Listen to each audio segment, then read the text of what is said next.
First stop, catching the core in the act. Seismic smoking gun, catching the core's turn. To see a sphere you can't touch, you listen for echoes it can't hide. Seismologists learned long ago that certain earthquake waves shoot straight through the inner core, bounce and return along near-repeat paths. If the core rotates a little faster or slower than the mantle, the iron lattice those waves traverse isn't aligned the same way each decade. Travel times shift by fractions of a second. That's the fingerprint. The path names sound like code. PKIKP for a wave that goes down through the mantle. P cuts the outer core. K passes the inner core. I, then back again. Take two similar quakes from the same patch on the globe, recorded at the same station, 20 or 30 years apart. Subtract their waveforms. For years, that differential drift suggested the inner core slipped ahead of the mantle.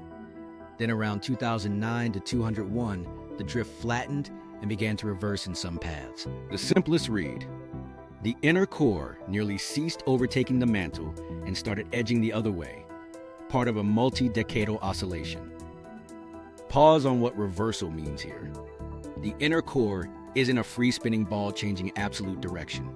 It's rotating relative to the mantle, slightly faster, slower, or even lagging. The change of sign is about differential motion, not a gear clank. And it's not instant. Think of it as a long exhale, then a slow inhale, a phase that builds over years. The hook. If the heart of the planet changes tempo, what else syncs or desyncs with it? Why would the core behave like this? Two couplings fight for control. Electromagnetic coupling. The geodynamo in the liquid outer core drags on the inner core through magnetic fields, trying to speed or slow it. Gravitational coupling. Slight asphericities tie the inner core to the mantle, tugging it back toward alignment. If the magnetic torque strengthens, the inner core can pull ahead. If it weakens or flips sign as flows reorganize, gravity's leash wins for a while. Add viscous coupling at the boundary, and you get a system that likes to oscillate. Models predict cycles on the order of decades, and independent observations line up. Variations in length of day, millisecond-scale jitters, show a 60 to 70-year rhythm. Secular variation in the magnetic field carries similar beats. The new seismic read fits that family. A turning point in the early 1970s, another, near 2010, consistent with a roughly 70-year swing. Not everyone buys the exact phasing or amplitude, but the decadal seesaw keeps appearing in different data sets. The kind of pattern that begs for an explanation you'll want to hear through to the end. Here's where the word smoking gun earns its name. It's not one waveform, it's stacks of repeating quakes whose PKIKP phases changed relative to their cousins. It's waveform differentials that converge across studies using distinct catalogs and stations. It's a picture that improves as networks densify. In the 1980s, you might have had a handful of clean pairs. Today, with global arrays and better clocks, you can build time series with enough coverage to see the curve bend. And yet, the core won't sit still for clean narratives. Seismologists argue over anisotropy, the inner core's directional stiffness, and how its evolving texture biases travel times. Some studies suggest the inner core's uppermost shell is changing structure, complicating the inference. Others propose regional heterogeneity. Waves sampling one sector may tell a slightly different story than those sampling another. That's science working. The broad oscillation hypothesis stands, the details sharpen. What matters for us is that the direction change isn't academic. When the inner core's relative spin shifts, it adjusts how angular momentum trades between deep layers and the mantle. The effect on day length sits in the thousandths of a second, but it's measurable, and it correlates with the seismic timing. Meanwhile, the outer core's flows, the real engine of the magnetic field, are coupled to this dance. If the magnetic torque on the inner core is changing, the geodynamo's pattern is too. That's a subtle nudge on the field we live inside. Micro stories make it human. In Beijing, a researcher overlays PKIKP pairs from Alaska quakes, recorded in Europe, and watches the residuals flatten across the 200s. Years of work distilled into a quiet line. In Los Angeles, a team reprocesses digitized analog tapes from the 197s, aligning time bases to salvage microseconds from paper. In Paris, a group runs inverse models that let the inner core's anisotropy evolve, and finds they can fit both the waveform drifts and the LOD wiggle with a single oscillation. None of them claim the last word. They publish, criticize, refine, A natural question. Is this the same kind of reversal as a magnetic pole flip? No. Magnetic reversals are wholesale reorganizations of the geodynamo that play out over centuries to millennia. The inner core's oscillation is a decadal wobble in relative rotation, small, recurrent, and already baked into Earth's long-term behavior. But the two aren't divorced. A dynamo that breathes on decadal scales seeds the slow evolution that, once in a long while, tips the whole field into an excursion or reversal. Today, we're watching the breath. There's one more turn in this beat. The same community that listens for PKIKP differentials also listens for torsional oscillations, shear waves of faster and slower rotation sloshing through the outer core. Those waves can modulate the magnetic torque on the inner core, reinforcing or opposing the gravitational tug. Catch a torsional pulse in the secular variation and a turning point in the seismic residuals, and you've got a synced drumline. That's the promise of the modern instrument stack. Satellites mapping field change, observatories watching drift, and seismology timing the heart. So yes, the inner core slowed and began to backtrack relative to the mantle, likely part of a multi-decade oscillation. The evidence isn't a single plot. It's a chorus of echoes that change key around 2010. Next, we follow that change upward, because when the engine shifts, the shield it powers shows it first. The magnetic shield with texture. To understand what changes first, step into the field we live inside. It isn't a smooth dome. It's a layered, moving system shaped by a metal ocean 2,900 kilometers down and a star 150 million kilometers away.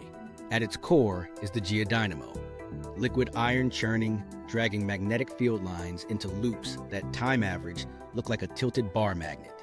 That big dipole is only the bass track. Riding on top are smaller harmonics, lobes, patches, kinks, that drift, merge, and fade. Texture is the right word. You don't cross one shield, you cross a pattern. Up in space, those patterns set the plumbing.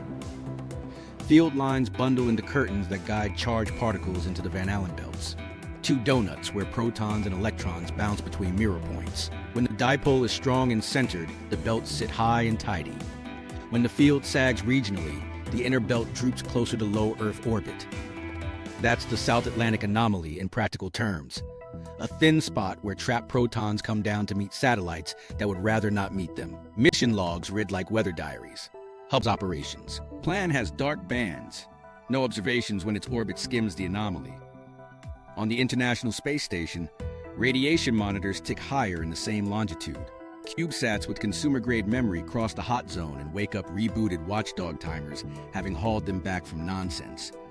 Engineers plan around it. Instrument safe modes, lower high-voltage biases, error-correcting memory scrubbed faster during the pass. You see the dent on data maps as rectangles of missing images over the South Atlantic. Gaps by design to save detectors. Meanwhile, the anomaly isn't standing still. Magnetometer constellations, Orsted, Champ, then ESA's Swarm, have watched its footprint broaden and more recently split into twin lobes. The centroid drifts west and a bit south year by year. It's a living hazard band. On some orbits, the worst flux sits farther east than last season. Operators update masks the way pilots update turbulence forecasts. The difference here is invisible. No cloud tops to glance at, just tables and models that say power down from 1312 to 1326 universal time coordinated. Curiosity gap. If a dent can split and move, what's yanking it around from below? Why that patch there? The answer starts far below Africa.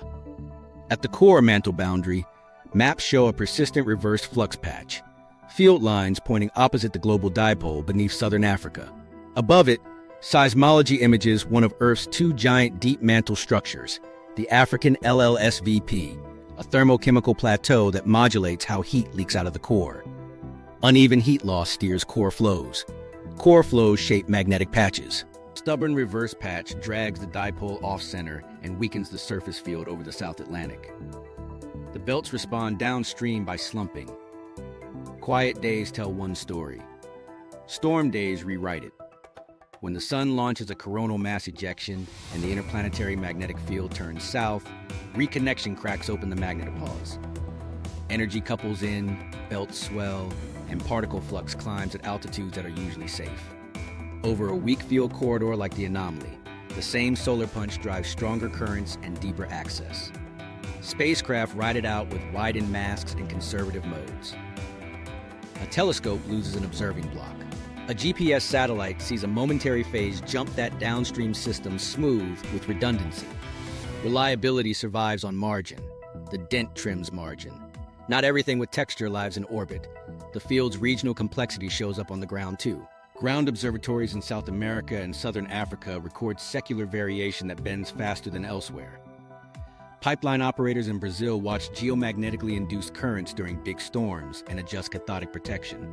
The grid in Southern Africa has procedures for storm nights, reduce long-haul transfers, keep transformer neutrals cool, because long wires make good antennas for changing magnetic fields.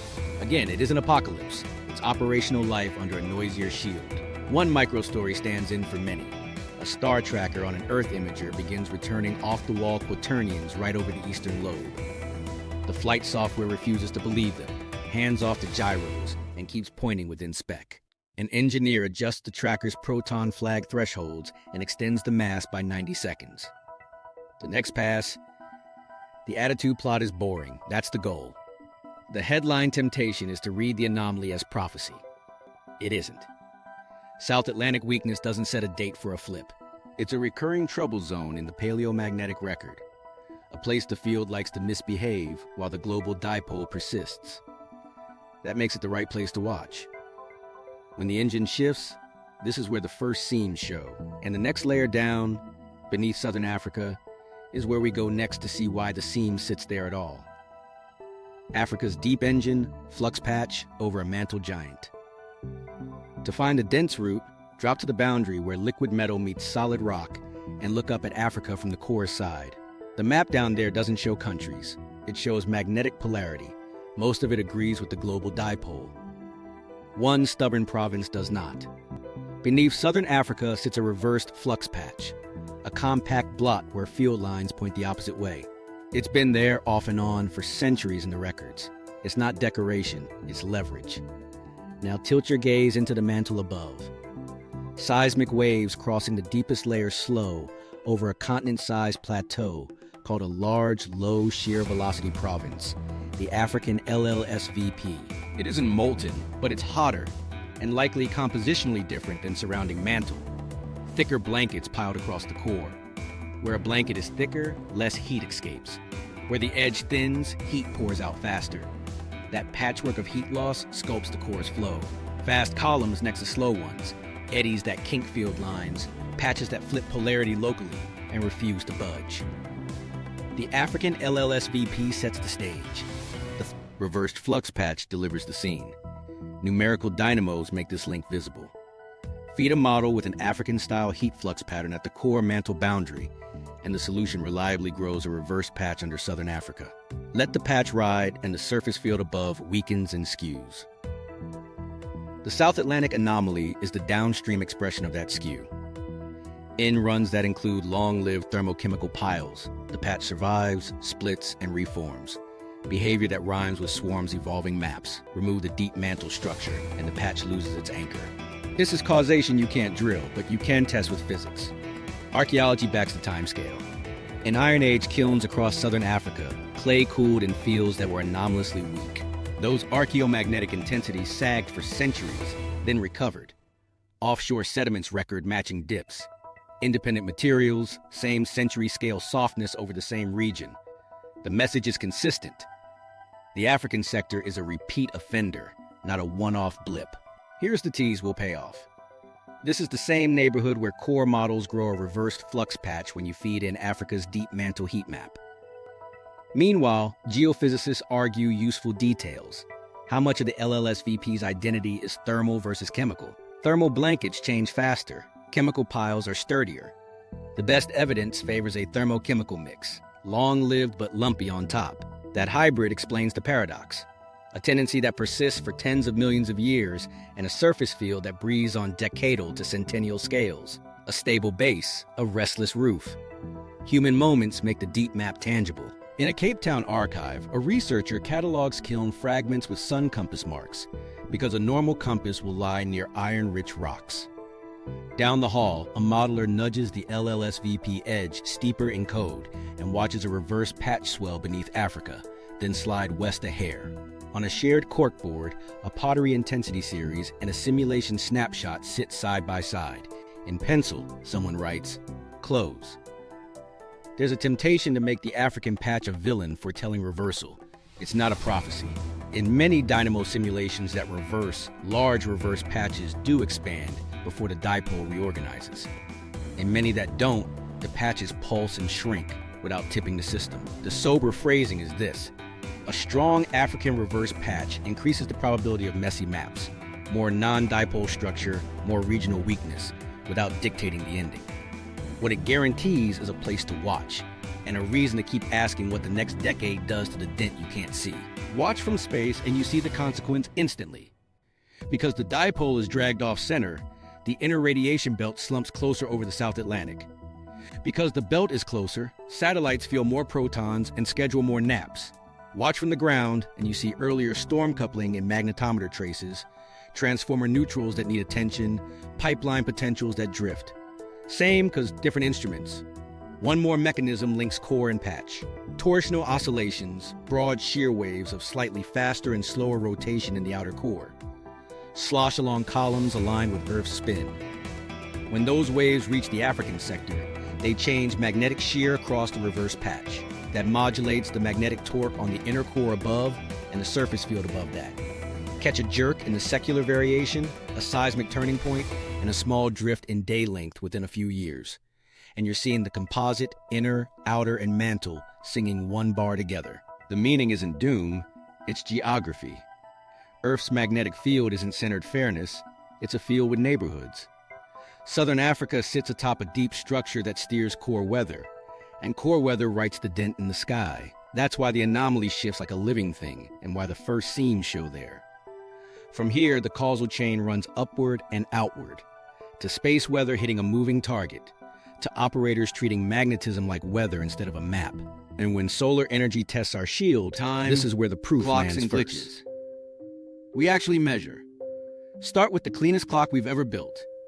Atomic time doesn't care about molten iron.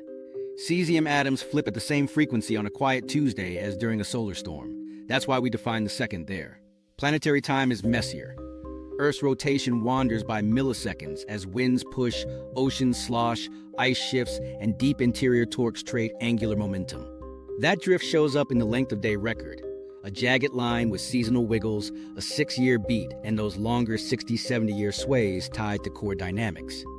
When the oscillation we traced in the inner core turns, the rotation budget adjusts. The change is tiny, but it's real, and timekeepers fold it in.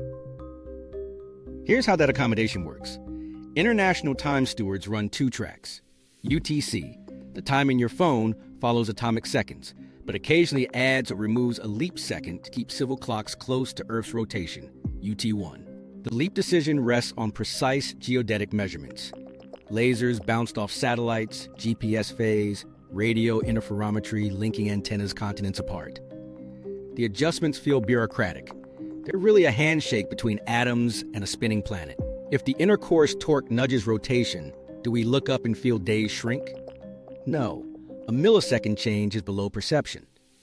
But systems that synchronize precisely do feel it.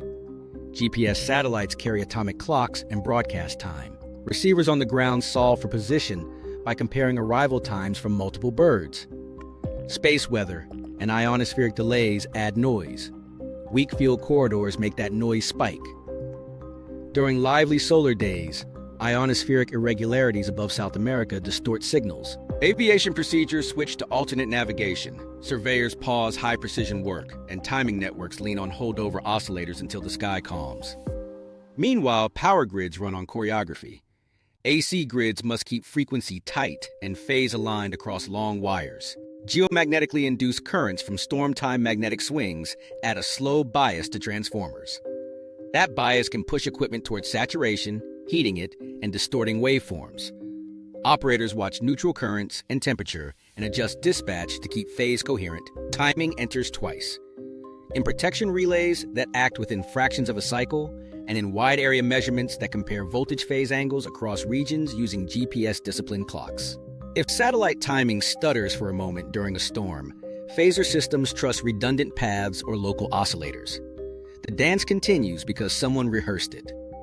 In space, timekeeping gets more literal. Satellite payloads gate high-voltage detectors and star trackers on schedules computed to the second for South Atlantic crossings.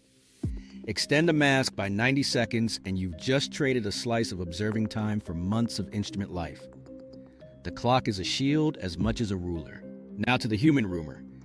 Time glitches, days that feel like 16 hours, Earth's heartbeat spiking. The physics is blunt.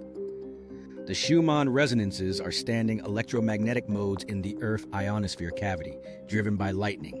Their fundamental sits near 7.83 Hz and varies modestly with season, solar activity, and ionospheric state. They're used to remotely sense the ionosphere, not to measure consciousness.